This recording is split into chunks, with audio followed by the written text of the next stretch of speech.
Kitang-kita sa kuha ng ating news scoopers ang hagupit ng Bagyong Pablo sa Mindanao. Wasak ang mga bahay at paaralan. Halos umabot naman sa tulay ang umapaw na ilog dahil sa lakas ng ulan sa Iligan City. Narito ang report. Sira at nilipad na ang mga bubong ng mga bahay sa tabing dagat sa Linamon, Lanao del Norte. Ayon kay News Scooper Victor Miscala, may mga nagsilikas ng residente mula roon. Ang mga otoridad tulong-tulong sa pagkukumpuni ng mga bahay para maiwasan pa ang dagdag na pinsala.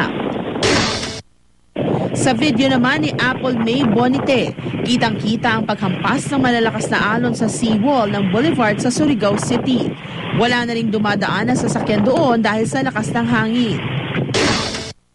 Kitang-kita naman sa mga litratong ipinadala ni News Scooper Andrew Bastes ang pagkasira ng mga bahay at tindahan sa Davao Oriental. Nagsitumbahan din ng mga puno.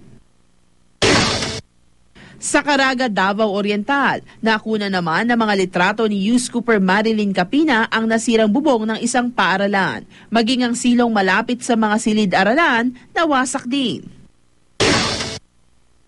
Tumumba naman ang mga Christmas tree sa isang parke sa Carmen, Davao del Norte dahil sa lakas ng ulan. Kuha yan ni News Scooper Joey Perez. Nakuha na naman ni News Scooper Sue Imelda Ting ang pag-apaw ng ilog sa Pablo, Iligan City. Halos umabot na nga ang tubig sa tulay ng Tubod.